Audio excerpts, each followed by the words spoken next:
Now, hello and welcome to the Knock On KCLR and Scoreline.ie's weekly rugby podcast. James Blanchfield from Kilkenny Rugby Club and Tom Crotty, the president of Carlow Rugby Club, joins us on the show this evening. Lads, how's it going? Not too bad, Stephen. Well, thank you, Stephen. Johnny Tobin, he's not with us again this week. Johnny, of course, is a busy man. It's all rugby with Johnny. He's busy training half the country now at this stage, but he's with us in spirit, of course, every week. But we'll try and get Johnny back on ASAP. We need to get an assistant for Johnny if there's anyone else in the same old. Anyone knocking around Tullow or the fighting cocks down that direction, you know. Yeah, sub. Yeah, blood sub for Johnny. Sort that out. Lads, there's plenty to talk about this week. Or there's our own stuff anyway from last weekend. Preview this weekend. We have the Heineken Champions Cup and the Ireland squad name for the Six Nations. But we'll start with the local stuff. And the weekend gone, painful for everyone. Tullow, Carlow, we have to. Kilkenny. This will be short and sweet. That's what I was just going to say. I said this is the shortest segment we're going to have. James, there's no way if what do you call it, sugarcoating it, but we're trashed on the day. We were ripped asunder, and I spoke with Doc. I was texting Doc the other day, David. Kind of, that's all he said was there's no positives can be taken from the game, and he's right. We can look at the fact that we went into the game with 11 or 12 long-term injuries have come out of the game now with what looks like 3 more long-term injuries, and it's just compounding insult to injury every week that we're losing players, but that still does not deter. We put out a strong team last Saturday. No Kilkenny team should be beaten by the margin that we were beaten the other day. But I've been thinking about, our lads didn't stand back and capitulate, just give Monkstown the pitch to let them off. Our lads never stopped all day long. They never stopped defending. They never stopped trying to fire shots. And there's a multiple of combinations or reasons why the scoreline was what it was. The first one being just the sheer quality of Monkstown. They're I think they have 5, if not 6 lads who play in professional environments in their team. Danny O'Riordan, who was with Connacht there for a number of years, and Leinster for a few years. It is a gathering of just the best of the best. There's guys from all across the AIL Division 1 rugby team. They were 6-0 up, 2 penalties within 5-7 minutes, and then what was it? It was 23-0 at half time. We probably felt we fired a few shots in the first half where we could have and should have scored, but we didn't, and silly mistakes or a knock on. And it's that detail that I spoke about last week that, it's not about who scores the try, it's about when the try is scored. And there was a few occasions like that in the first half where we could have gotten digits on the board, but we didn't. But there was a patch, I'd say, halfway through the second half from minute 50 to about minute 65, where Ashbourne says where Monkstown just opened the floodgates and everything they touched turned to gold. They were like a hot knife through butter. We couldn't defend against them. Everything we did, we just couldn't stop them. And back to the point about our own lads being never given up. They never gave up. Everyone worked hard. Everyone came off the pitch absolutely drained, empty. Emotions were high for people. Emotions were low, but then they never stopped. Our scrum was perfect. Our line-out was perfect. It was 1 or 2 crooked ones, which you'll get at this level. We're not professionals. You will get that at this level, even though Ben Devon 99% of the time is on the money. It's just difficult for us to put our finger on it. Difficult one for us to soak up. We have to move on. Seapoint on Saturday. Big game for us. Then we have a double header against Bective because both of those games, and the Bective game was postponed, is now being played. And then we hit Bective again. Then we're into Dundalk, or then we're at Ashbourne and Dundalk. So, it's a very, very tough close to the season for us. We're in relegation now, and there's no two ways about sugarcoating that. We need to get as many points along that way. We need to target Dundalk away, and we need to target Ashbourne away.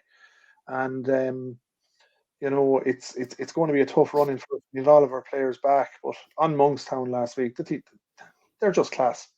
Our seconds put in their best performance of the season. They should have won and could have won. They constructed 2 tries in the second half that were brilliant scores. Dara Morrissey went in for one, and I think Robert Boyd went in for the other. And there were tries that I believe that kind of were built, they were constructed. It wasn't just one off a lucky try and someone getting in out wide. It was, from the kickoff, we actually won our own kickoff at one stage, built 4 or 5 phases off it, and Dara Morrissey went in under the posts.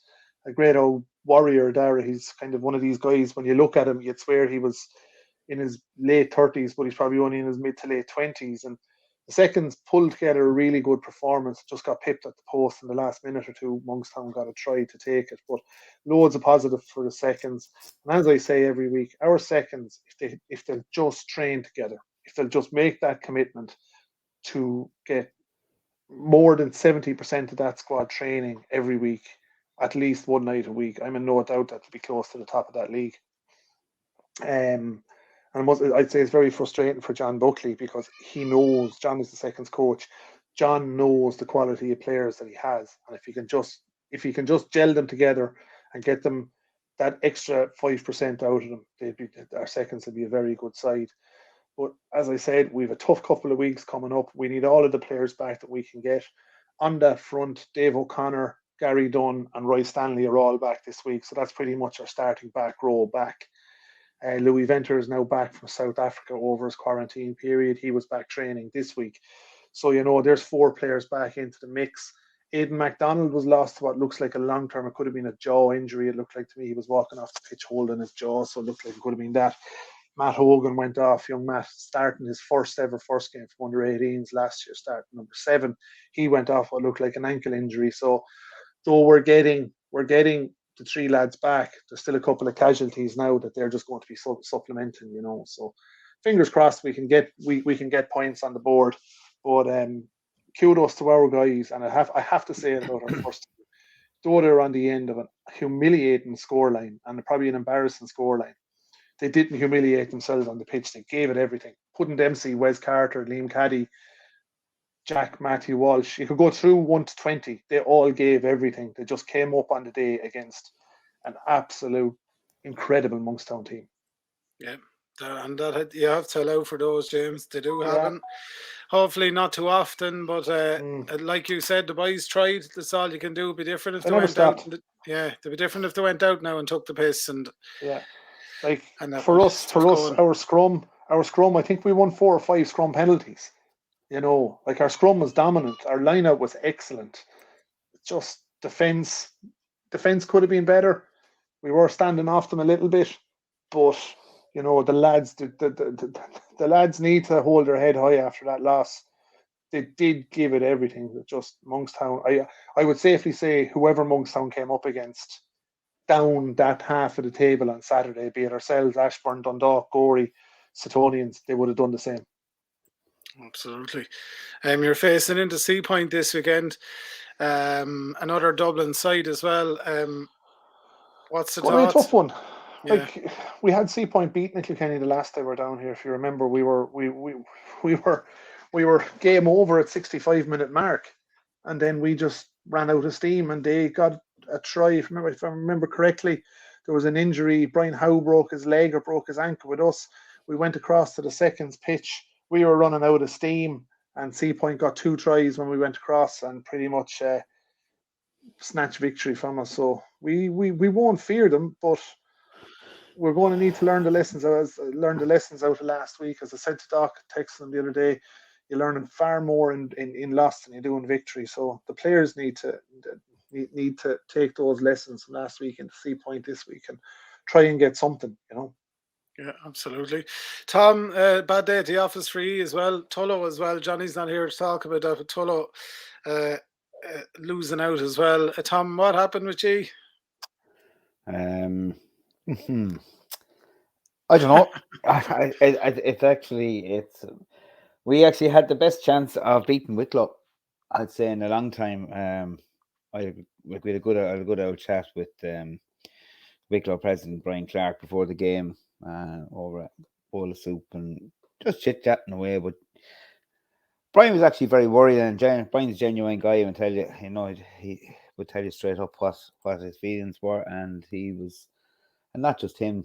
I think a few other Alakadoos were kind of worried that we stood a chance to beat Wicklow because they were missing their 9, 10, 12. Their captain, I think, a fantastic player, he got caught with COVID on Sunday morning. His girlfriend or something was he was close contact, so he had to pull out at the last minute. So I mean, they lost. I think in total, there was 5 of their starting players missing. So the opportunity was there for us. We went out. We started fairly well. We got the 3 points. Then we were 6 points. We had 6 points. We were playing steady enough. It wasn't from the lack of effort. Just coming into half, we were holding our own. Just before half time, they got a try in the corner, and it kind of gave them a belief. So I don't know what it is with the lads at the moment. I could go on all day about this, that, and the other, and stats and what was done or what wasn't done. At the end of the day, we had a team out there that should have beaten Wicklow. There's fantastic. We have really good players on the pitch. We hadn't been hit with too many injuries coming into the game. We just don't have that belief. We haven't scored. We're not scoring. We had one try. We had a maul try disallowed, which should have been a try. I mean, it was blatant, but I mean, the referee wasn't there. Came in late and then was looking underneath lads and decided then not to give it. But I'm not blaming the referee for anything. At the end of the day, you can't. A ref can make a bad decision or make a decision you felt should have been going your way, and they don't go your way. But at the end of the day, we didn't perform good enough to score tries, and to win rugby matches, we have to score tries. And that's the heartbreak thing. They got 3 tries. But each player, like the lads that we had on the field, it wasn't as if they weren't trying. We were probably doing an awful lot of one-off runners, a couple. Our scrums were solid with them. We could have got maybe a scrum penalty, but again, just I don't know why he didn't give us the. We were a dominant pack at certain times with the scrum and didn't give it to us. Didn't give us any. We were going forward and had them under fierce pressure on one scrum in particular and got nothing from it. But we had stalwarts on the pitch: Larry McGrath, Johnny Murphy, James Nolan. Like Wes Shirley had a great game again. Like Wes is just phenomenal captain. Like Wes has taken over as captain on the field from Ross Elms, and does lead by example. But I don't know. It's just a pity. Maybe it's just something we just don't have that absolute dogged belief. You can see the difference in Wicklow.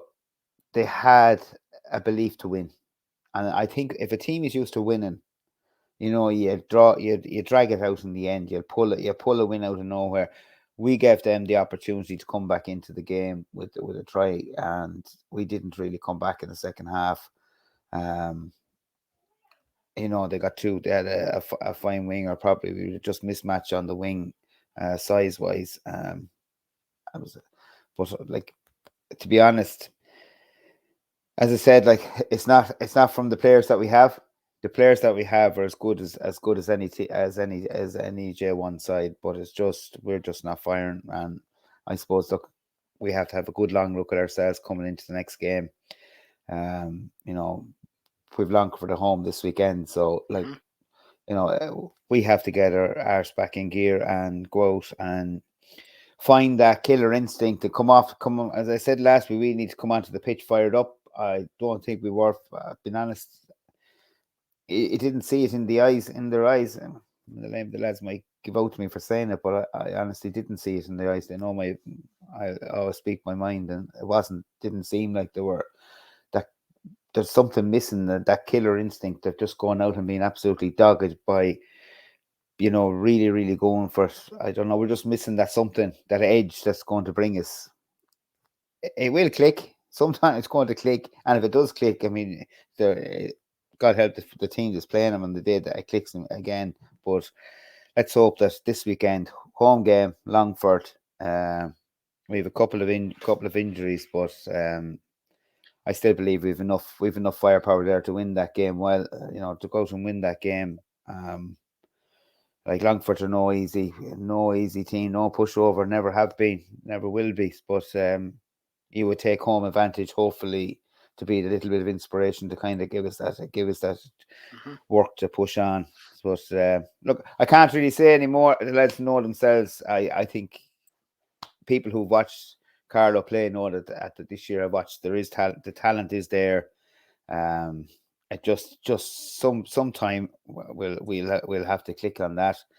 Or I leave them alone on that and just hope that this weekend we will fire. But like the seconds went out, seconds had a cracking win again. Jesus just played some really phenomenal rugby.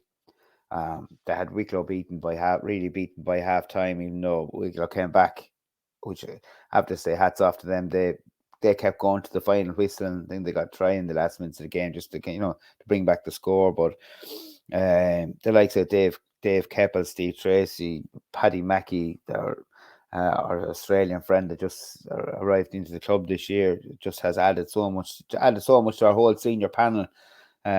He's just a breath of fresh air, and he's not the tallest lad, but he just, when he takes ball into contact, his back row, like Paddy can play anywhere in the back row, but when he takes ball into contact, always making ground, always gets it back, drives on the team.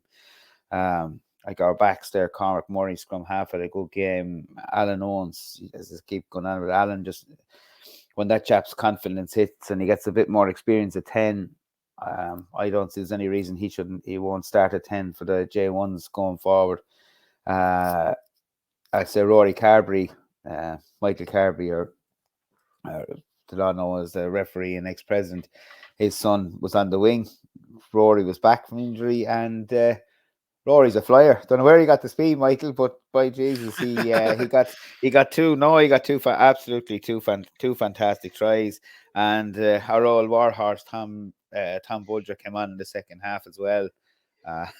So I mean, the seconds are flying. But they have a great bunch of lads there, really good bunch of lads there, to be honest. And I think that shows, it's like you said, James.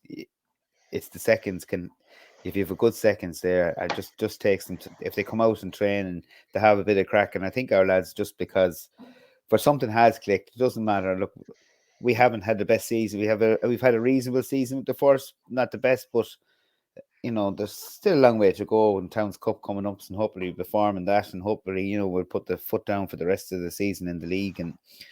But as a club, we'd be happy with the overall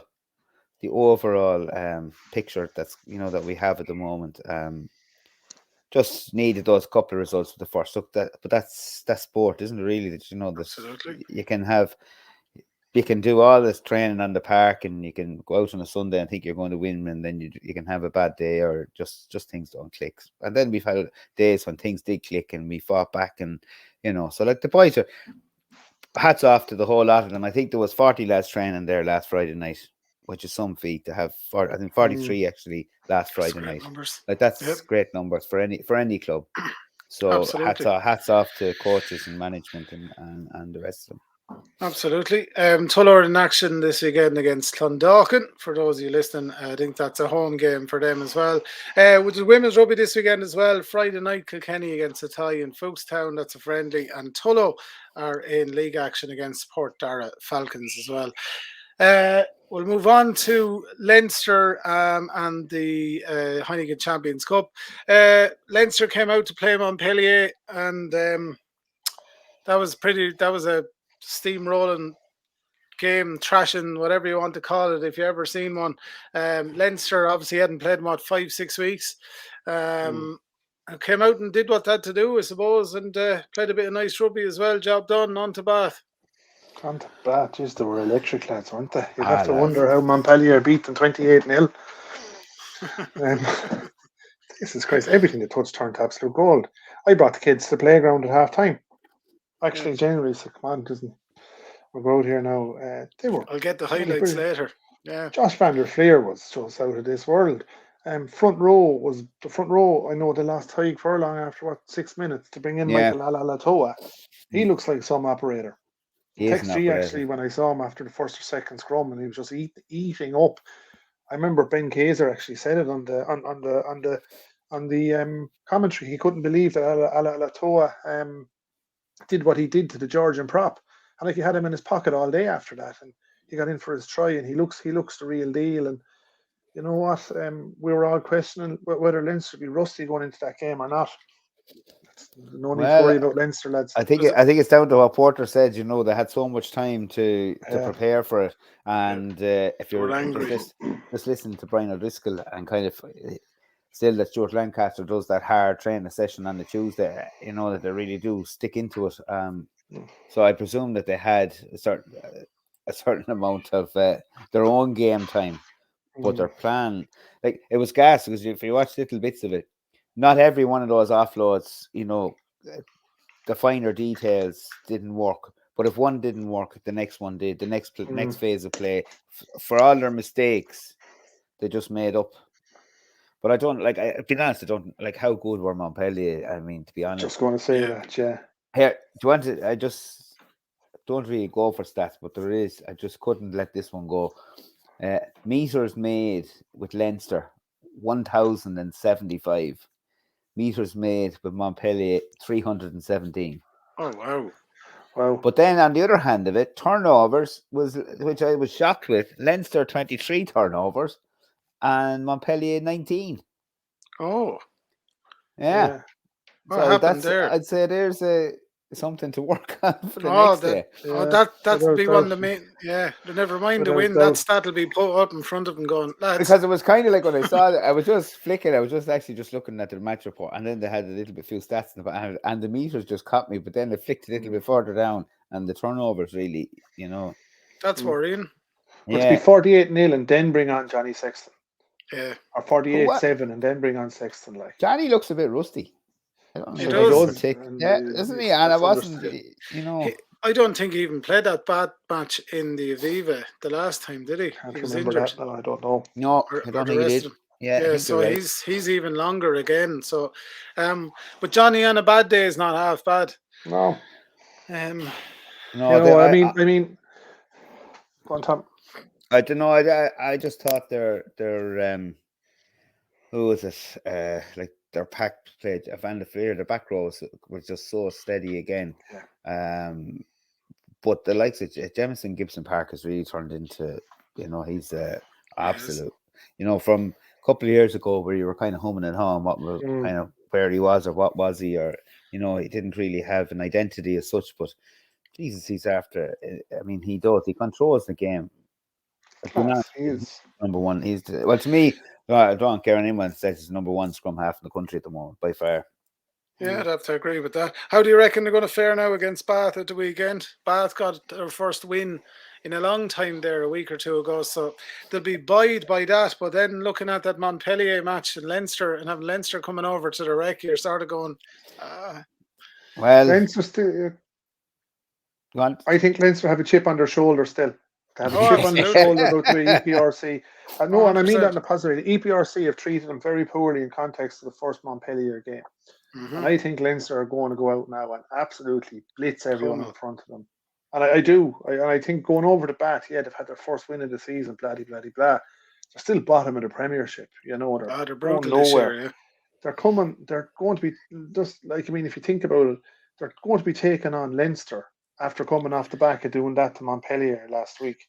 I think it's a bonus point win for Leinster this coming weekend. I think with both these, I think we'll all eat our sharks definitely this week if Leinster lose the bat. I think they'll do serious damage. Yeah, Leo Cullen every single press conference he brings it up again. And he's right too about that. he's really angry about it. Like, obviously he's calm when he's being interviewed. He's fairly level-headed on his interviews, but they're bullying, and rightly so, still about Well, that. it's going to affect their seeding, I mean, 100%. Home semis, home quarters potentially as well. And like, it's one of the years that Leinster are favourites again. So, so there's even bigger context to it all as well. And one of the things in Leinster I'm just seeing this week, and I was texting you last night about it, is the young fella going to what was his name again? Jimmy, the second row heading off. Can't remember his name. Or no, Jack.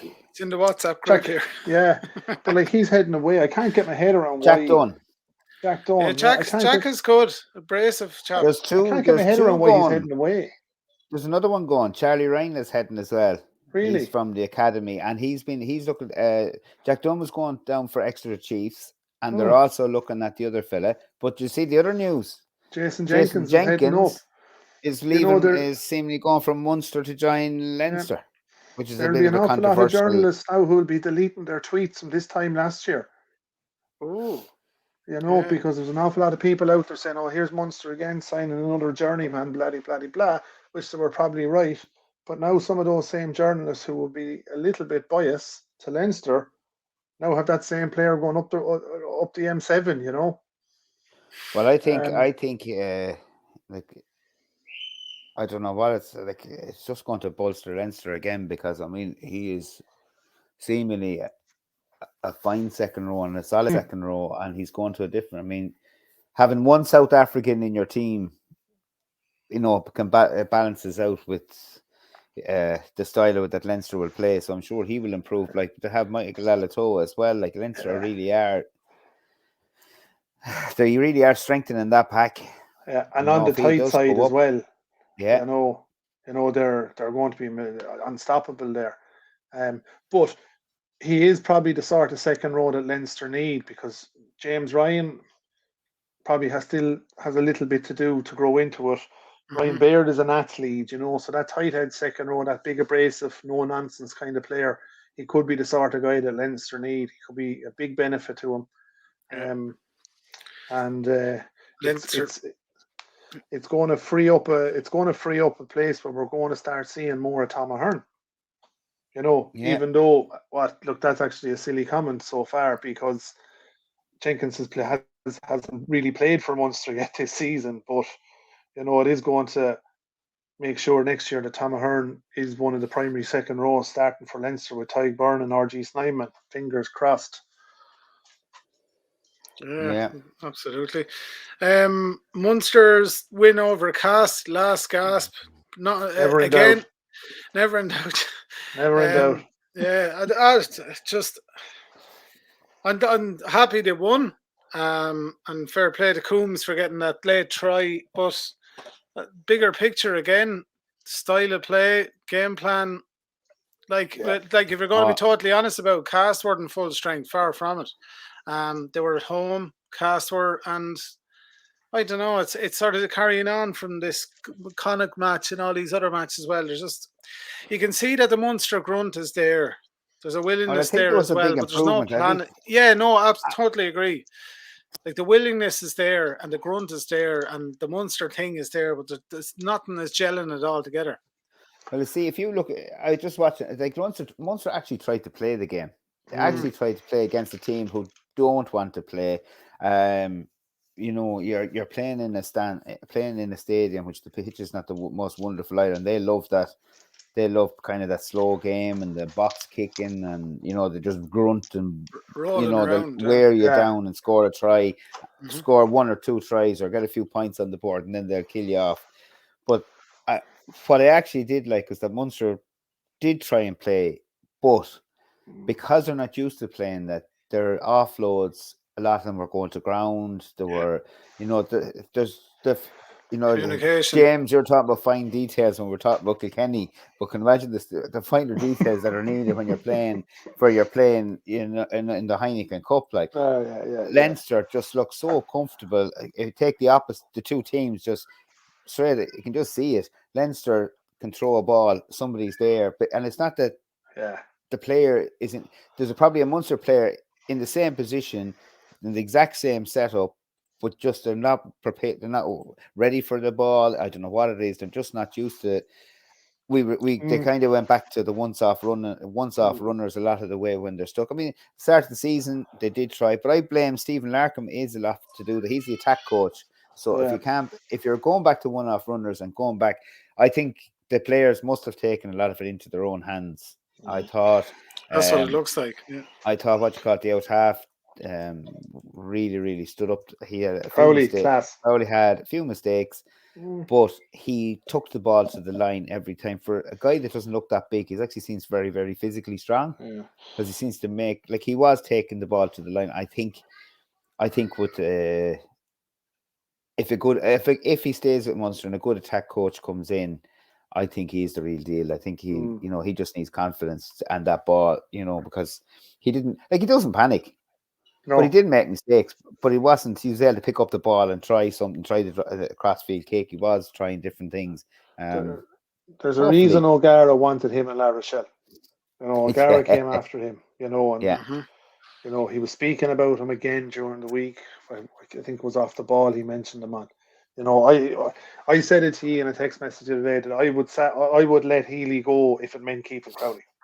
Yeah, I'd agree with that, James. Yeah. But just on the expansion part, Tom, sorry to talk over there. There was a small passage of play, and I think it was about the 11th minute, where Munster it was one of the one times in the game where they got really quick ball, and they went off the back, and I think Crowley went out the back door to tie Byrne, and there was a real lovely little bit of interplay, and they went really deep. And you might remember that it hit Andrew Conway really out wide, and Conway had rolled grass in front, but he kicked it to touch. Yeah. And he got, but I thought that was brilliant. That was the one moment in the game where Munster did get real fast ball, and they actually looked to play expansive with it. So it's there, but I just think they need to get the mentality right.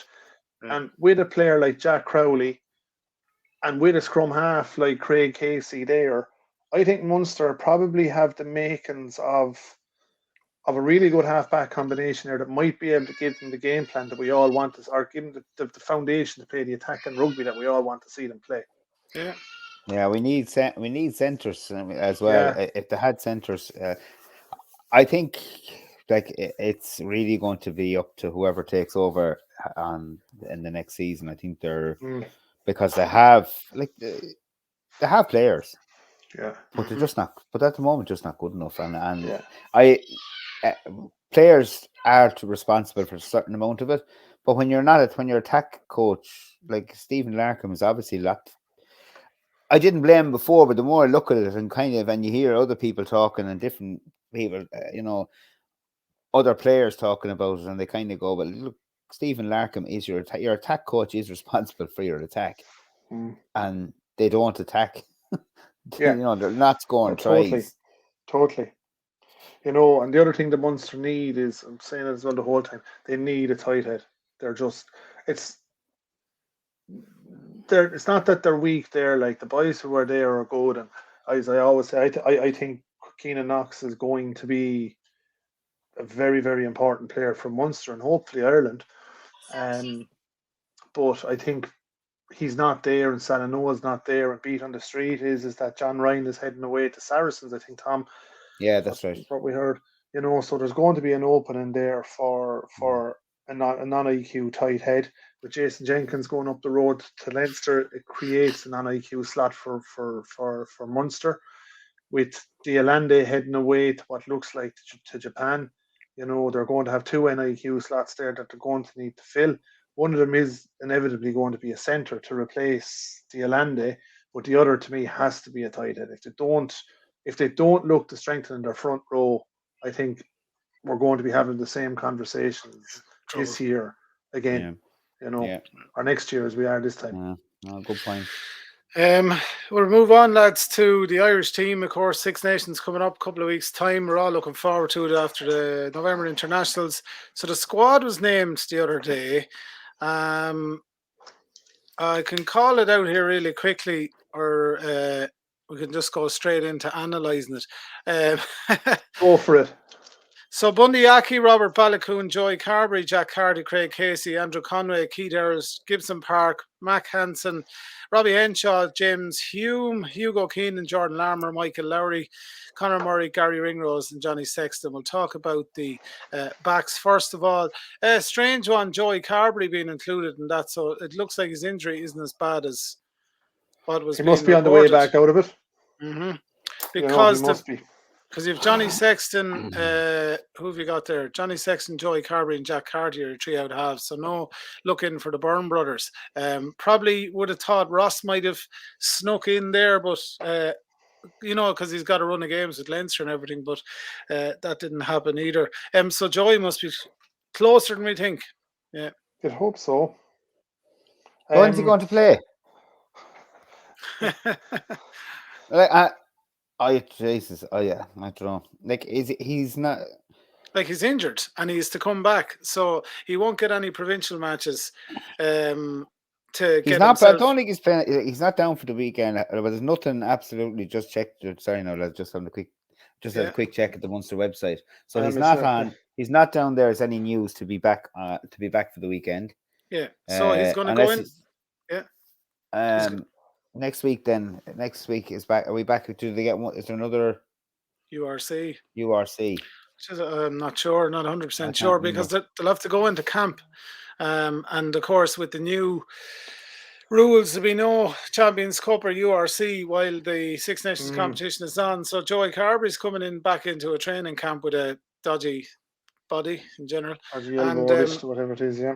Yeah, like would you not go for Ross Byrne then, seeing as he's fit and has had a run of games, or look at Billy Burns or someone? Yeah, I think Billy Burns is probably the one that's unlucky. He was there last year as number 2, and here he is not in the squad this year. Ross Byrne, Harry Byrne, I don't know. He's very high ceiling. The Burns need to start playing more games. I don't know. I have no issue with Joey being in there. I think neither do I. But I think Jack Carty is naturally down to performance going to be the backup 10. I think he has to be. He's earned it. I don't think Farrell would bring him in and put him in the squad like that ahead of Billy Burns, who was the number 2 last year, if Carty hadn't earned it and if he's not the number 2. I think Joey might make a squad. He won't be in the Welsh squad. He can't be. If he is, it's all a cod. He might be in the Italy squad or something like that, or might get a run against Italy. But I think he's unfortunate his injury happened where he is. I think he's probably in the squad because he is a natural successor to Sexton. For me, I think the most unlucky one is all, like we mentioned it last week, and I feel like I think Mike Healy has had a great run of form for Munster. Yeah, I feel that he could have been in there. I said it last week that he could have been in there. Who do you put him in there ahead of is the question. Mac Hansen, Hume, Larmer potentially is what's going to say. Larmer. I know it's my opinion, but I just absolutely cannot understand. I can't. What Jordan Larmer is or brings, because I think there's far better players. He does this little jink. He makes a couple of yards, that's it. Sometimes he makes no yards because he spends his time dancing. I can't see him. Like, you phenomenal fullback in Hugo Keenan, just number 1 fullback by far 100% at the moment. Like, just you can't. Like, any player that's up from Leinster deserves to be there. He is the only one. I just have no clue what he brings. I think bringing in deserved it from Mike Lowry from all day long. The North. Absolutely. Because even when they played Munster that time, when they played Munster in the URC, he was the one player that just wanted to attack. Even when Ulster took the foot out of the pedal, weren't going forward, he wants to attack. He attacked at the weekend. He is he is a mighty man for his size. I have no issue with him at all. I think he's definitely deserved, but I really do feel really bad for Mike Haley, because I think he's just so consistent. I don't know if he can play a wing or what. Maybe it's just maybe he's just a one. I don't know, because we've always seen him at fullback, but I think he's just such a solid.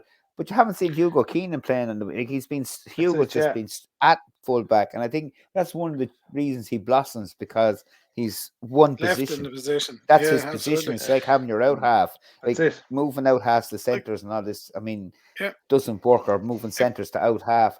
Out half is an out half. Scrum half. To me, they're the key positions.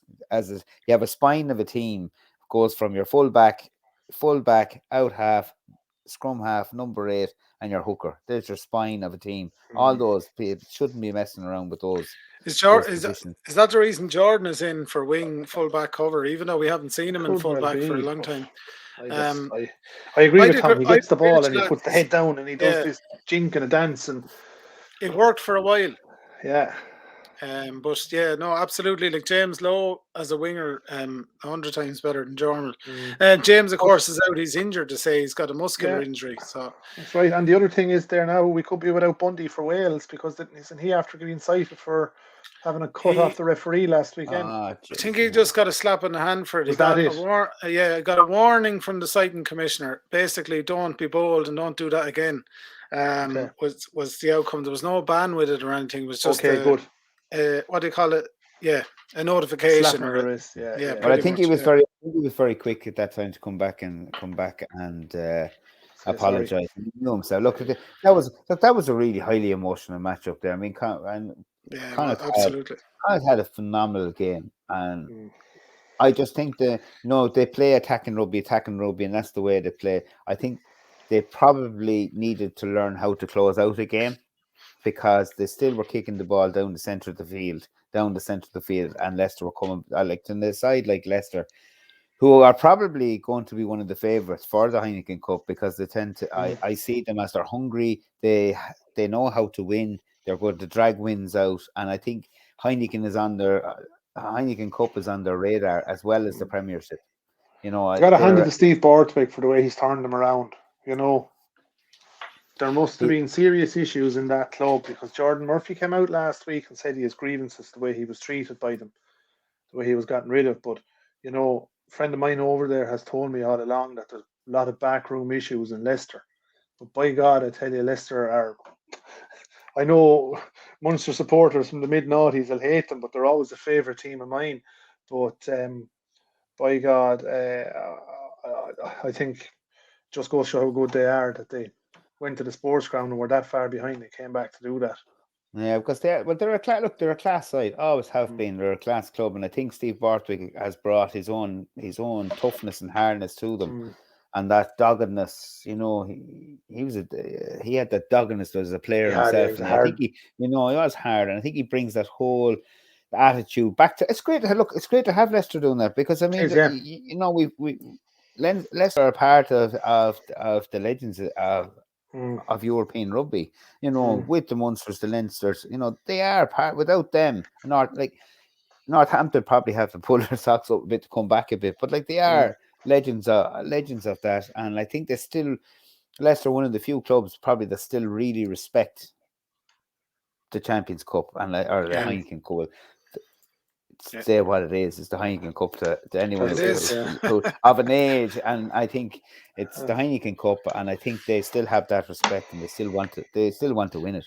It's a big thing to win, you know. But I suppose you said it last night. Back to the Irish squad, though, Tom. With the forwards in mind, it's great to see young Cian Pendergast with Connacht in there. You know, he's really earned it. Like, he's half Carlow, so why not? Why did I? Andrew Porter's half Carlow. Is he Carlow or is he County Carlow?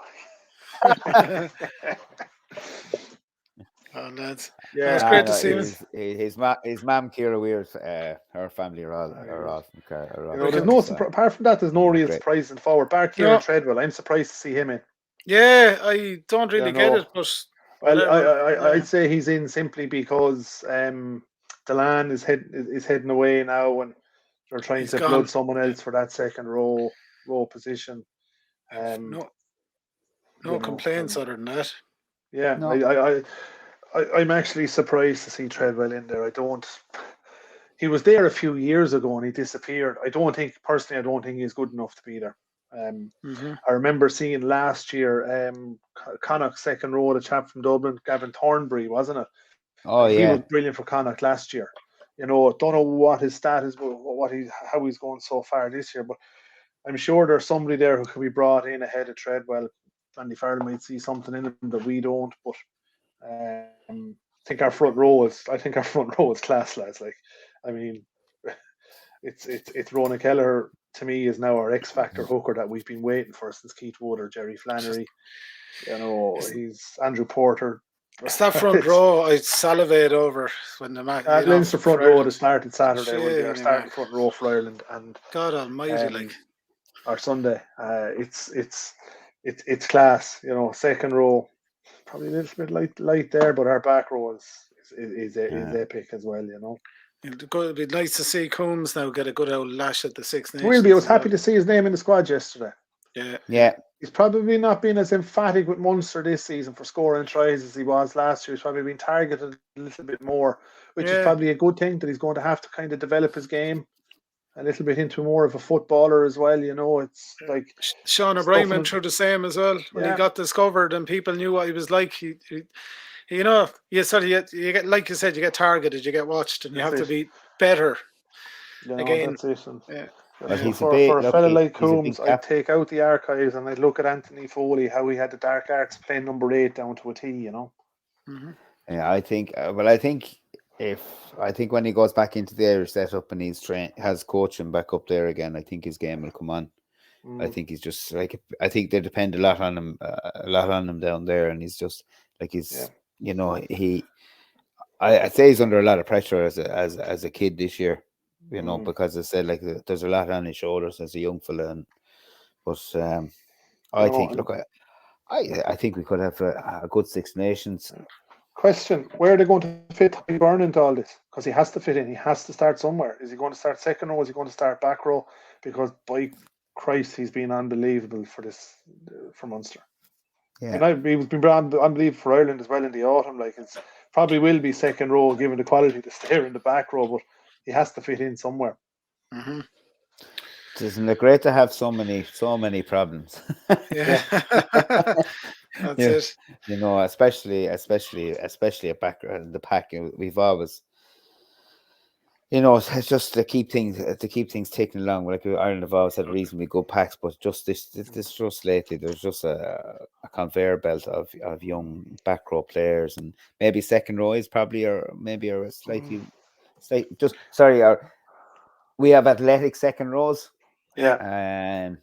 But do we need more brains? Do we have the big brawn? Yeah. Do we need that one big brawn? Ryan, like, I don't know whether he's. I don't. He's not. There's a reason Warren Gatlin didn't bring him on the Lions, and there's a reason he didn't call him up. Special guest on the podcast there. Special guest on the podcast. There now, if you're listening to the podcast there, James Blanchfield has a visitor. Yeah, psychic there. Yeah, young Blanchfield. Grow up and play for Ireland. But lads, we'll probably wrap it up there anyway, I'd say, because we're at the end of our bits and pieces to discuss. Best of luck in your matches this weekend. Of course, Kilkenny heading up to Seapoint, Tullow home to Clondalkin, and Carlow, of course. Tom, you're welcoming the lovely lads from Longford down. Women's rugby as well, Kilkenny Athy on Friday night, that's friendly, and Tullow against the Port Dara Falcons in the Women's Division 1. Leinster play Bath. Champions Cup on, happy days, something to watch on the telly this weekend. Lads, been great talking to you on the knock-on. Thanks very much, lads. Best luck this weekend, Tom. We have. Let's hope for a little better Southeast performance. That's it, exactly. But our little trio have to start performing this weekend. That's it, Let's hope for 3 wins would be nice. So tell Johnny to get his finger out as well. Thanks a million, lads. We'll wrap it up there. Bye. Thanks, Steve.